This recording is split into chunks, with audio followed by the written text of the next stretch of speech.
ನಂತರ ಅಧ್ಯಕ್ಷರು ಹಾಗೂ ಸಹೋದ್ಯೋಗಿಗಳಿಗೆ ವೈಯಕ್ತಿಕವಾಗಿ ಸ್ವಾಗತ. ಇವತ್ತಿನ ಪತ್ರಿಕಾಗೋಷ್ಠಿನ ತಮ್ಮ ಮುಂದೆ ಹೇಳಕ್ಕೆ ಇಷ್ಟಪಡ್ತೇನೆ. ಪತ್ರಿಕಾ ಮಾಧ್ಯಮದವರೇ, ನಿನ್ನೆ ಒಂದು ನಿಕಟಪೂರ್ವ ಅಧ್ಯಕ್ಷರು ಸಿ ಗಿರೀಶ್ ಅವರು ಪತ್ರಿಕಾ ಪ್ರಕಟಣೆ ಮೂಲಕ ಒಂದು ಪತ್ರಿಕೆ ಅಂದಿಸಿದ್ರು. ಅದ್ರ ಹಿನ್ನೆಲೆಯಲ್ಲಿ ಏನಿತ್ತು ಮಾಹಿತಿ ಅಂತ ಹೇಳಿದ್ರೆ, ಈಗ ನಾನು ವೃತ್ತಿ ಗುತ್ತಿಗೆದಾರ ಹಾಗೂ ಈ ಜಿಲ್ಲಾ ಭಾರತೀಯ ರಾಷ್ಟ್ರೀಯ ಕಾಂಗ್ರೆಸ್ನ ಉಪಾಧ್ಯಕ್ಷ. ಮೊದಲು ಗುತ್ತಿಗೆದಾರಿಕೆ ವಿಷಯಕ್ಕೆ ಬಂದಾಗ ಅಷ್ಟೊಂದು ಮೊದಲು ಪ್ರಸ್ತಾಪ ಮಾಡ್ತಾ, ತದನಂತರ ಉಳಿಕೆದರಲ್ಲಿ ವೈಯಕ್ತಿಕ ಪಕ್ಷದ ಬಗ್ಗೆ ಹೇಳಕ್ ಇಷ್ಟಪಡ್ತೀನಿ. ಈ ಡಿವೈಡರ್ ಕಾಮಗಾರಿನ ನಾನೇ ಉಮೇಶ್ ಗುತ್ತಿಗೆದಾರರು 19/6/2025 ನನಗೇನೆ ಕಾರ್ಯಾದೇಶ ನೀಡಿದರು ನಗರಸಭೆ. 2 ಹಂತದಲ್ಲಿ ಟೆಂಡರ್ ನನಗೆ ಆಗುತ್ತೆ. 2% ನಾನು ಕಡಿಮೆ ದರಕ್ಕೆ, ಶೆಡ್ಯೂಲ್ ರೇಟಿಗಿಂತ ಕಡಿಮೆ ದರದಲ್ಲಿ ನಾನು ಟೆಂಡರ್ನ ಪಾರ್ಟಿಸಿಪೇಟ್ ಮಾಡಿ ತಗೊಂಡಿದ್ದೀನಿ. ಅದಕ್ಕೆ ಸಂಬಂಧಪಟ್ಟಂತ ವರ್ಕ್ ಆರ್ಡರ್ ಅಲ್ಲಿ ಏನೇನು ಐಟಮ್ ಇದಾವೆ, ಕಾಮಗಾರಿಗೆ 7 ರಿಂದ 8 ಐಟಮ್ ಇರುತ್ತೆ. ಅದಕ್ಕೆ ನಿರ್ವಹಿಸಕ್ಕೆ ಅವರೇ ಸೂಪರ್ವೈಸಿಂಗ್ ಇಂಜಿನಿಯರ್ಸ್ ಇರ್ತಾರೆ. ಅದ್ರ ಮೂಲಕನೇ ನಾನು ಕಾಮಗಾರಿನ ನಿರ್ವಹಿಸಿದ್ದೀನಿ. ಈಗಲೂ ನೀವು ಬೇಕಾದ್ರೆ ನಮ್ಮಲ್ಲಿ 3ನೇ ವ್ಯಕ್ತಿ ತಪಾಸಣೆ ಇರಬಹುದು, ಅವ್ರು ಬರ್ಬೋದು. ಗುಣಮಟ್ಟನೇ ನಾನು ಏನೇನು ಪ್ರಾವಿಷನ್ಸ್ ಇದಾವೆ ಶೆಡ್ಯೂಲ್ ರೇಟ್ ಅಲ್ಲಿ ಅಷ್ಟನ್ನು ಪರಿಪೂರ್ಣವಾಗಿ ನನಗೆ ತಿಳಿದಂಗೆ, ಮತ್ತೆ ಮೇಲ್ವಿಚಾರಣೆಯಾಗಿ ಇಂಜಿನಿಯರ್ ಇರ್ತಾರೆ, ಸಂಬಂಧಪಟ್ಟ ಅಧ್ಯಕ್ಷರು ಹಾಗೆ ಕಮಿಷನರು ಸಹ ನನ್ನ ಕಾಮಗಾರಿನ ವೀಕ್ಷಣೆ ಮಾಡಿರ್ತಾರೆ. ಅದ್ರ ಮೂಲಕ ನಾನೇನೆ ಕಾಮಗಾರಿ. ಬಜೆಟ್ ಎಷ್ಟು ಸರ್ ಇದು? ಒಂದು ಕಾಮಗಾರಿ 20,50,000, ಇನ್ನೊಂದು ಕಾಮಗಾರಿ 34,20,000. ಹೆಂಗೆ ಯಾವ್ದು 20,50,000? ಅದನ್ನ BH ರಸ್ತೆ IB ಸರ್ಕಲ್ ಇಂದ ಧನ್ವಂತರಿವರೆಗೆ ಅಂತ ಒಂದು ನಾಮಕಲೇಚರ್ 20,50,000 ಪಾರ್ಟ್ ಮಾಡಿದ್ದಾರೆ. IB ಇನ್ನೊಂದು BH ರಸ್ತೆಯಿಂದ ಕಂತೆನಹಳ್ಳಿಯಿಂದ ಅಂದ್ರೆ ಹಾಸನ ಇದ್ರ ಸರ್ಕಲ್ ಇಂದ ಎಂತದು ನಮ್ಮ ನಗರಸಭೆ ಸರ್ಕಲ್ ಇಂದ ನಾಮಕಲೇಚರ್ ಅದನ್ನ ತಗೊಂಡಿದ್ದು. ಎಲ್ಲಿ ಎಸೆನ್ಷಿಯಲಿ ಇವಾಗಿನ ಪ್ರಮಾಣ ಜನಸಂಖ್ಯೆ ಎಲ್ಲಿ ಜಾಸ್ತಿ ದಟ್ಟವಾಗಿರುತ್ತೆ ಆ ಹಂತದ ಅಷ್ಟು ಬಜೆಟ್ ಅನ್ನ ಪರಿಪೂರ್ಣ ಆಗಲ್ಲ. ಅಂದಾಜು ಪಟ್ಟಿನಲ್ಲಿ ಇರೋಂತ ಅಂದಾಜು ಇದಕ್ಕೆ ಅಷ್ಟು ಲೆಂತ್ ನ ಕ್ಯಾರಿ ಮಾಡಕ್ ಆಗಲ್ಲ ಅಂತ ಹೇಳ್ಬಿಟ್ಟು, ಎಲ್ಲೆಲ್ಲಿ ಜನಸಂದಣಿ ಮತ್ತೆ ಎಲ್ಲಿ ಬಿಡಾಡಿ ದನಗಳು ಜಾಸ್ತಿ ಬರ್ತವೆ ಅದಕ್ಕೋಸ್ಕರ ಅತಿ ತುರ್ತು ಎಲ್ಲಿದೆ ಅದನ್ನ ಭಾವಿಸ್ತಾ ಅವರು ಈ ಕಾಮಗಾರಿನ ಕೈ ಎತ್ಕೊಂಡಿರ್ತಾರೆ.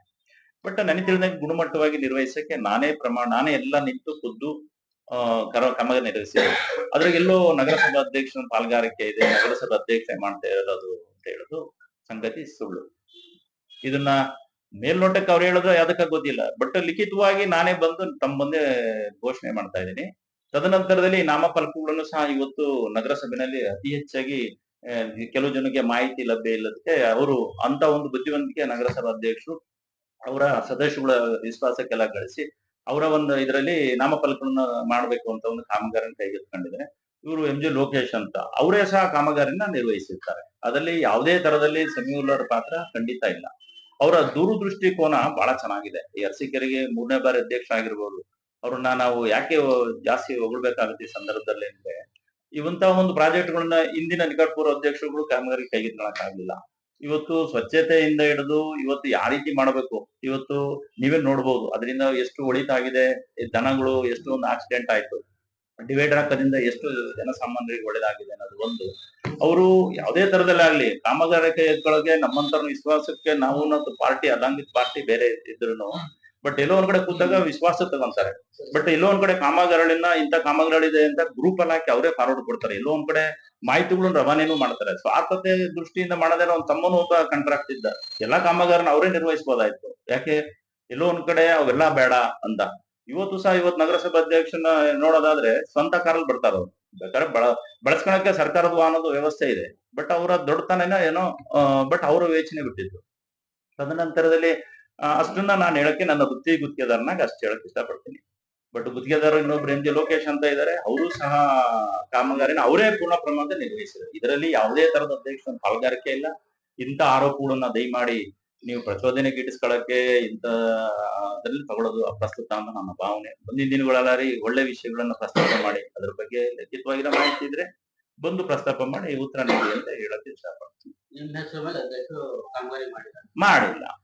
ಇದೇ ತರದಲ್ಲಿ ಘನತ್ಯಾಜ್ಯ ವಸ್ತು ನಿರ್ವಹಣೆ MRF ಗ್ರಾಂಟ್ ಅಂತ 80 ಲಕ್ಷದ್ದು ಬೇಕಾದ್ರೆ ಬಂದು ನೀವು ಪತ್ರಿಕಾ ರಂಗದಲ್ಲಿ ನಾನೇ ಮಾಹಿತಿ ಕೊಡ್ತಾ ಇದ್ದೀನಿ. ಬನ್ನಿ ನನ್ನ ಕಾಮಗಾರಿ ಎಲ್ಲಿ ಘನತ್ಯಾಜ್ಯಗಳು ಒಣ ಮತ್ತೆ ಹಸಿ ಕಸಗಳನ್ನ ತಗೊಂಡು ಅಲ್ಲಿ ಸ್ಯಾಗ್ರಿಗೇಟ್ ಮಾಡಿ ಹಸಿ ಕಸನೆ ಬೇರೆ ಕಡೆ ಹೋಗುತ್ತೆ, ಒಣ ಕಸನೆ ಬೇರೆ ಅಂತ ಒಂದು ಬಹುತಾಕಾರದ ಯೋಜನೆಗಳನ್ನ ಕೈಗೆತ್ತಿಕೊಂಡು ಅಲ್ಲಿ ಕಾಮಗಾರಿನ ನಿರ್ವಹಿಸಿದರೆ ಅದರಿಂದ ಬಂದಂತ ಗೊಬ್ಬರನ ಮಾರ್ಕೆಟಿಗೆ ಅಲ್ಲೊಂದು ರೇಟ್ ಇದೆ, ಆ ರೇಟ್ ಮೂಲಕನೂ ಸಹ ಅಲ್ಲೇ ವೇಟ್ ಅಂಡ್ ಮೆಜರ್ಮೆಂಟ್ ಇದೆ, ಆ ತೂಕದ ಮೂಲಕನೂ ಸಹ ರವಾನೆ ಮಾಡ್ತಾ ಇದ್ದಾರೆ.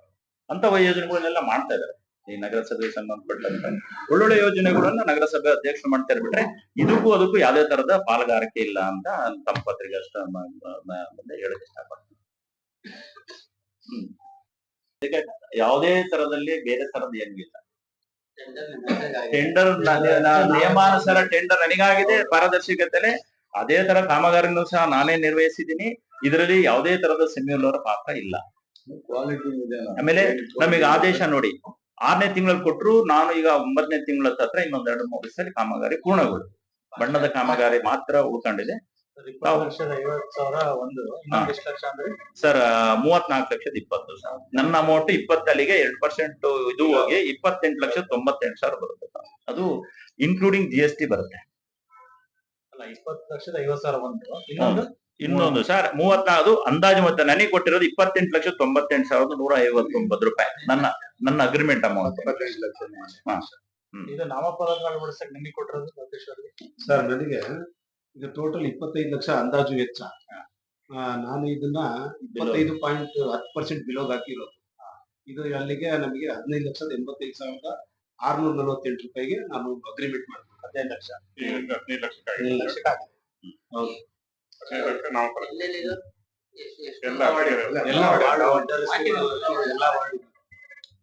ಯಾವ ತರ ಪೈಪ್ ಪೈಪ್ ಹಾಕಿ ರಸ್ತೆಗೆ ಸಂಬಂಧಪಟ್ಟಂತ 6ನೇ ರಸ್ತೆ ಇರ್ಬೋದು, 7ನೇ ರಸ್ತೆ ಇರ್ಬೋದು, ಅಡ್ಡ ನಮ್ಮ ಹಾಕಿದ್ದಾರೆ. ಯಾವ ವಾರ್ಡ್ಗಳಲ್ಲಿ ಮೇನ್ ರೋಡ್ ಅಡ್ಡ ರಸ್ತೆಗಳಲ್ಲಿ 31 ವಾರ್ಡ್ ಆಗಿದೆಯಾ? 31 ವಾರ್ಡ್ ಆಗಿದೆ. 31 ವಾರ್ಡ್. ಎಷ್ಟು ಒಟ್ಟು ಅದು ಟೋಟಲ್ ಒಂದು 100 ಚಿಲ್ಲರೆ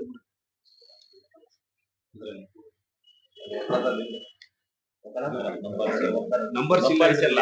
ಅಲ್ಲಿ ನಾವು ಹಾಕ್ಬೇಕಾದ್ರೆ ಕೆಲವು ಜಾಸ್ತಿ ಹಾಕ್ಸಿರ್ತಾರೆ, ದೊಡ್ಡದು ಹಾಕ್ಸಿರ್ತಾರೆ, ಸಣ್ಣದು ಹಾಕ್ಸಿರ್ತಾರೆ. ಯಾಕಂದ್ರೆ ಅದಕ್ಕೆ ಸಣ್ಣದು ರಸ್ತೆ ಇದ್ರೆ ಸುಮ್ಮನೆ ಹೈಟ್ ಇಂದ ಅದನ್ನೆಲ್ಲ ಪ್ರಿಪೇರ್ ಮಾಡಿ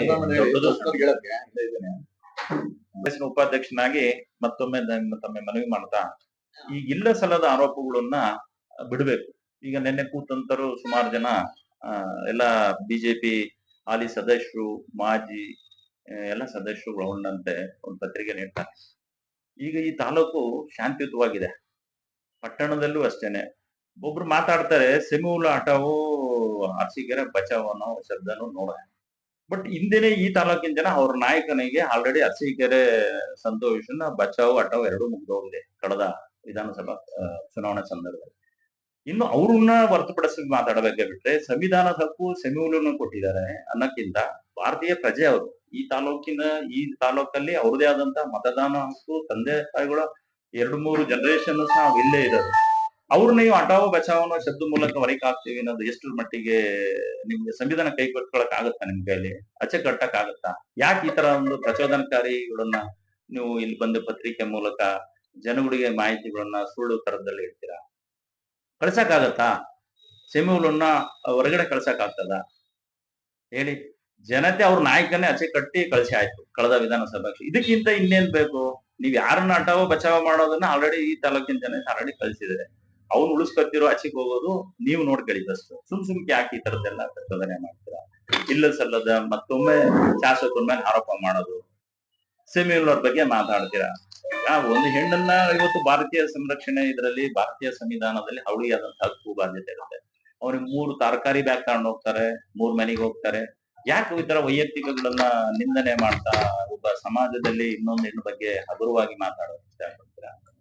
ಇಂಥವೆಲ್ಲ ಶೋಭೆ ತರಲ್ಲ. ದಯಮಾಡಿ ಅಧ್ಯಕ್ಷರೇ, ತಮ್ಮ ಇದು ಎಂತದ್ದು ವೈಯಕ್ತಿಕ ಪ್ರತಿಷ್ಠೆನ ಗಿಟ್ಟಿಸ್ಕೊಳಕ್ಕೋಸ್ಕರ ಇನ್ನೊಂದು ಅವರು ಅದೇ ಜಾಗ ಕೂತಿದ್ದೋಗಿರೋ ಒಬ್ಬ ಅಧ್ಯಕ್ಷರಾಗಿದ್ದಾರ.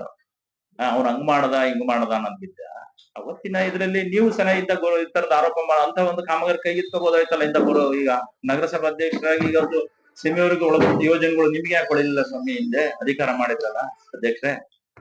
ಎಲ್ಲದಕ್ಕೂ ಸೆಮಿಯವನ್ನ ವೈಯಕ್ತಿಕ ಕಾರಣಕ್ಕೂ ತಗೊಂಡು ಹೋಗ್ತೀರಾ. ತರಕಾರಿ ಯಾಕೆ ಈ ತರದ್ದೆಲ್ಲ? ಅವ್ರಿಗೆ ಸಾಮರ್ಥ್ಯ ಇದೆಯೋ ಇನ್ನೊಂದಿದೆಯೋ ಅವ್ರು ವಿವೇಚನೆ ಬಿಟ್ಟಿದ್ದು. ದಯಮಾಡಿ ಮುಂದಿನ ದಿನಗಳೆಲ್ಲ ಆರಂಭಿ ಒಂದು ಗಂಡಸಿನ ಸಾಮರ್ಥ್ಯನ ಹೊಳೆಯಕ್ ಹೋಗ್ಬೇಡಿ. ಅವ್ರದೇ ಆದಂತ ವೈಯಕ್ತಿಕ ಭಾವನೆ ಇರ್ತದೋ, ಆಸೆ ಇರ್ತದೋ. ಬಟ್ ಎಲ್ಲೋ ಒಂದ್ ಕಡೆ ಬಹಿರಂಗಕ್ಕೆ ಬಂದು ಪತ್ರಿಕೆ ಮೂಲಕ ಈ ತರ ಹೇಳಿಕೆ ನೀಡೋದು ಪ್ರಸ್ತುತ. ದಯಮಾಡಿ ನಿಮಗೆ ತಿಳುವಳಿಕೆ ಜ್ಞಾನ ಕಡಿಮೆ ಇರ್ಬೋದು ಅಂತ ನಾನು ಭಾವಿಸ್ತಾ, ಅಂತ ಮಾತುಗಳನ್ನು ಎಲ್ಲೂ ದಯಮಾಡಿ ಹಾಡಬಾರ್ದು ಅಂತ ನನ್ನ ಪತ್ರಿಕೆ ಮೂಲಕ ನಿಮ್ಗೆ ಸಲಹೆ ನೀಡ್ತೀನಿ. ಮತ್ತೊಬ್ರು ಸಹ ಸ್ನೇಹಿತರಿಗೆ ಅಡವು ಬಚಾವದ ಬಗ್ಗೆ ಮಾತಾಡೋದಾದ್ರೆ, ಬೀದಿಲಿ ಇಂಥ ಒಂದು ಪ್ರಚೋದನಕಾರಿಗಳನ್ನ ಪತ್ರಿಕೆ ಮೂಲಕ ಹೇಳ್ಬೇಡಿ. ಯಾಕೆಂದ್ರೆ ಯಾರು ಕೈ ಕಟ್ಕೊಂಡು ಕೂತಿರಲ್ಲ. ನಿಮ್ಮನ್ನ ಇನ್ನೊಬ್ರನ್ನ ಬಚಾವ್ ಮಾಡಕ್ ಹೋದ್ರೆ ಇನ್ನೊಬ್ರು ಅವ್ರಿಗೆ ಆದಂತದ್ದು ಬರುತ್ತೆ. ಪ್ರಚೋದನೆ ಯಾಕೆ? ಶಾಂತಿಯುತವಾಗಿದೆ ಈ ತಾಲೂಕು. ನಮ್ಮ ಸನ್ಮಾನ್ಯ ಕ್ಷೇತ್ರದ ಶಾಸಕರು ಶಿವಲಿಂಗೇಗೌಡರ ನಾಯಕತ್ವದಲ್ಲಿ ಎಲ್ಲಾ ತರದಲ್ಲಿ ಎಲ್ಲಾ ಸಮಾಜಕ್ಕೂ ಇವತ್ತು ಸೆಮಿಯುಲ್ಲರಿರ್ಬೋದು, ಶಾಸಕರಿರ್ಬೋದು, ಕಳೆದ ಗಣಪತಿ 1 ತಿಂಗಳಿಂದ ಅನೇಕ ಹಿಂದೂ ಧರ್ಮ ದೇವಾಲಯಗಳಿಗೆ ಗಣಪತಿ ಹೇಳೋಕೆ ಕೊಟ್ಟರು. ಇವರು 1 ಕೊಟ್ಟರು 2 ಕೊಟ್ಟರು ನನಗೆ ಗೊತ್ತಿಲ್ಲ. ಬಟ್ ಆಯಪ್ಪನಿಗೆ ಆ ಜಾತಿವಾದಿ ಇದ್ರೆ ಸೆಮಿಯುಲ್ಲರ್ ಯಾಕ್ರಿ ಎಲ್ಲಾ ಗಣಪತಿಗಳಿಗೂ 5-10,000 ಅವರ ಶಕ್ತಿ ಅನುಸಾರ ನೀಡಿದ್ದಾರೆ. ನಾನು ಹಿಂದೂ ಅಲ್ಲ, ನಾನೇ ಕೊಡ್ಬೇಕು ಅಂತ ಮುಸಲ್ಮಾನ ಅಂತ ತೋರಿಸ್ಬೋದಾಗಿತ್ತು. ಬಟ್ ಎಲ್ಲೋ ಒಂದ್ ಕಡೆ ಅವನಿಗೆ ಆ ನಗರಸಭಾ ಅಧ್ಯಕ್ಷ ಆತರ ಜಾತಿ ಇಲ್ಲ. ಎಲ್ಲಾ ಜಾತಿಗಳನ್ನು ಒಳಗೊಂಡಂತೆ ಅವರು ಈ ತಾಲೂಕನ್ನ ಅಲ್ಲ ಈ ನಗರನ ಮುನ್ನಡೆಸಕ್ಕೆ ಬದ್ಧರಿದ್ದಾರೆ. ದಯಮಾಡಿ ಪ್ರಚೋದನೆಗಳನ್ನ ನಿಲ್ಲಿಸಿ ಅಭಿವೃದ್ಧಿ ಕಡೆ ಗಮನ ಹರಿಸಿ. ಆ ತರದ್ ಏನಾರು ಇದ್ರೆ ಮಾಹಿತಿ ಬಂದು ನಿಮ್ ಸಲಹಾಭಿಪ್ರಾಯಗಳನ್ನ ಸೇರಿಸಿ. ವಿರೋಧರನ್ನ ಕರಿಬಾರದು ಅಂತ ಎಲ್ಲೂ ಇಲ್ಲ, ಕರೀತಾರೆ. ನಿಮ್ಮ ಅವಕಾಶಗಳು ಸಂದರ್ಭ ಬಂದ್ರೆ ಅಲ್ಲಿ ಬೇಡಿಕೆ ನೀಡಿ ಅದ್ರ ಮೂಲಕ ಬಗೆಹರಿಸ್ಕೊಳ್ಳಿ ಅಂತ ನಾನು ವೈಯಕ್ತಿಕ ಮನವಿ ಮಾಡ್ತಾ, ಮುಂದೇನು ಅಷ್ಟೇನೆ ನೀವು ವೈಯಕ್ತಿಕವಾಗಿ ಇಂತಿಂತ ಪ್ರೆಸ್ಗಳನ್ನೆಲ್ಲ ಕಡಿಮೆ ಮಾಡಿ, ಅಂದ್ರೆ ನಾವು ಮಾಡಿ ಅಂತ ಅನ್ನೋದ್ಕಿಂತ ನೀವು ಪ್ರಚೋದನೆ ಕಾರ್ಯಗಳನ್ನ ಎಲ್ಲೋ ಕೂರಿಸ್ಕೊಳೋದು, ಎಲ್ಲೋ ಬಿಡೋದು, ಮೆಸೇಜ್ ಬಿಡೋದು ಅದೇನು ಈ ತಾಲೂಕಿಗೆ ಒಳ್ಳೆ ಶೋಭೆ ತರಲ್ಲ. ಅಭಿವೃದ್ಧಿಗಳನ್ನೇ ನನ್ನ ಶ್ರೀರಕ್ಷೆ ಅಂತ ನಮ್ಮ ಶಾಸಕರು ಕುಡಿಯೇ ನೀರಿರಬಹುದು, ಎತ್ತಿನೊಳೆ ಅಂತ ಯೋಜನೆಗಳು, ಗೋತಾಕಾರಗಳ ಯೋಜನೆ, ಅವರ ಚಿಂತನೆ ಮಂಥನೇ ಜಾಸ್ತಿ ಇದೆ ತಾಲೂಕಲ್ಲಿ ನಮ್ಮ ಶಾಸಕರದು. ಅವ್ರ ಮಾಡಿರೋ ಸೇವೆನ ಕಾಲ್ಭಾಗನೆ ಯಾರು ಮಾಡಕ್ಕಾಗಲ್ಲ. ವೈಯಕ್ತಿಕವಾಗಿ ನಾವ್ ಇಷ್ಟು ಜನನು ಮಾಡ್ತಾರೋ ಉದ್ದೇಶನು ನಮ್ಮ ಶಾಸಕರಿಗೆ ಆ ಒಂದು ಇದನ್ನ ಮಾರ್ಗದರ್ಶನ ಈ ತಾಲೂಕಿಗೆ ಕುಡಿಯೇ ನೀರನ್ನ ಯಾವ ಮಟ್ಟಕ್ಕೆ ಎಲ್ಲೆಲ್ಲಿ ಯೋಜನೆಗಳು ತಂದ್ರು. ಇವತ್ತು 16-17 ಕೆರೆ ಎತ್ತಿನೊಳಲ್ಲಿ ಈ ಮನೆ ಶಂಕುಸ್ಥಾಪನೆ ಮಾಡೋದು ನಮ್ಮ ಸನ್ಮಾನ್ಯ ಸಿದ್ದರಾಮಯ್ಯನವರು, ಡಿ ಕೆ ಅವರೇ ಹೇಳಿದ್ರು. 4-5 ಬರ್ ನಾವು ಶಿವಲಿಂಗೇಗೌಡರನ್ನ ಚಪ್ಪಲಿ ಸೌದವೆ ಅಂತ. ಬಟ್ ಆ ಯಪ್ಪನ್ ನಮಗೆ ಬೇಕಾಗಿಲ್ಲ ಅಂತ ಅನ್ಬೋದಾಗಿತ್ತು. ಇವತ್ತಿನ ನೆನೆಸುತ್ತೆ ಜನ, ಇವತ್ತಿನ ತಲೆಮಾರು ಜನ ಇವತ್ತು ಯಾರ ಕಾಲದಾಗ ಆಯ್ತು ಅಂದ್ರೆ ನಮ್ಮ ಸನ್ಮಾನ್ಯ ಶಿವಲಿಂಗೇಗೌಡರ ಕಾಲದಲ್ಲಿ ಆಯ್ತು ಅಂತ ನೆನ್ಕೊಳ್ಳೋಂಥದ್ದು ಮಾಡ್ಬೇಕು ಅನ್ನೋದೇ ಉದ್ದೇಶ ಇದೆ. ಕಳೆದ 36 ಗ್ರಾಮ ಪಂಚಾಯತಿಗಳನ್ನು ಪ್ರತಿ ಗ್ರಾಮ ಪಂಚಾಯತಿ ಮುಖ್ಯಸ್ಥರನ್ನೆಲ್ಲ ಕರೆಸಿ ಕಾಮಗಾರಿನ ಕೈಗೆತ್ಕೋಬೇಕಾದ್ರೆ ಇರ್ಬೋದು, ಅನುಷ್ಠಾನ ತಂದಿದ್ದೀನಿ ಬರ್ರಪ್ಪ ನಿಮ್ಮೂರಿಗೆ ಏನ್ ಕೆಲಸ ಬೇಕು ಅಂತ ಅಷ್ಟು ತಾಳ್ಮೆಯಿಂದ ಚುನಾಯಿತ ಸದಸ್ಯರನ್ನು ಕೂರಿಸ್ಕೊಂಡು, ಸಂಬಂಧಪಟ್ಟ ಅಧಿಕಾರಿ ಕೂರಿಸ್ಕೊಂಡು ಪ್ರತಿ ದಿವಸ ಅವ್ರ ಕಾರ್ಯಾಲಯದಲ್ಲಿ ಕಾರ್ಯರೂಪಕ್ಕೆ ತರ್ತಾರೆ.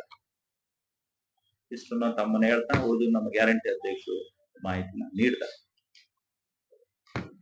ಪತ್ರಿಕಾ ಸಂಘದ ಅಧ್ಯಕ್ಷರು ಹಾಗೂ ಎಲ್ಲ ಸದಸ್ಯರು, ಏನಿಲ್ಲ, ಶ್ರೀಕೆರೆ ತಾಲೂಕಲ್ಲಿ ಇತ್ತೀಚಿನ ದಿನಗಳಲ್ಲಿ ಇದು ಕಲ್ಪತರ ನಾಡು, ಸಿದ್ಧರ ನಾಡು ಅಂತ ಎಲ್ಲ ಬಾಯ್ಲೆ ಇದ್ದೀವಿ ನಾವು. ಆದ್ರೆ ಏನಕ್ಕೆ ಈಗ ಒಂದು 5-6 ವರ್ಷದಿಂದ ಅರಸೀಕೆರೆ ತಾಲೂಕಲ್ಲಿ ನೆಮ್ಮದಿ ಇಲ್ಲ ಜನಗಳಿಗೆ. ಜಾತಿ ಎತ್ಕಟ್ಟದು ಹಳ್ಳಿಗಳಲ್ಲಿ ಇರ್ಬೋದು, ಗ್ರಾಮೀಣ ಪ್ರದೇಶದಲ್ಲಿ, ಪಟ್ಟಣ ಪ್ರದೇಶದಲ್ಲೆಲ್ಲ ಇದೇ ಜಾಸ್ತಿ ಆಗ್ತಿದೆ. ಎಲ್ಲ ಲೈವ್ ಅಲ್ಲಿ ಸಂಜೆ ಆದ್ರೆ ಎಲ್ಲ ಆ ಕಡೆ ಇರ್ಬೋದು, ಈ ಕಡೆ ಇರ್ಬೋದು. ಇದು ಈ ಬೆಳವಣಿಗೆ ಅರಸೀಕೆರೆ ತಾಲೂಕಿಗೆ ಒಳ್ಳೇದಲ್ಲ. ನೀವು ಗೆದ್ದೆ ಮೇಲೆ ಆಗ್ರಿ, ನೀವು ಒಂದ್ ಮಾಡಿ. ಈಗ ಸುಮ್ನೆ ಯಾಕೆ ಶಾಸಕರು ಮಾಡ್ದಕ್ಕೆ ಖಾಲಿ ಎಳಿಯಕ್ ಹೋಗ್ಬೇಡ್ರಿ. ಯಾಕಂದ್ರೆ ನೀವು ಆದಾಗ ನೀವು ಮಾಡ್ಕೊಂತೀರ, ಅವ್ರ ಕಾಲ ಹೇಳಿದಾಗ ಹೇಳೋಣ.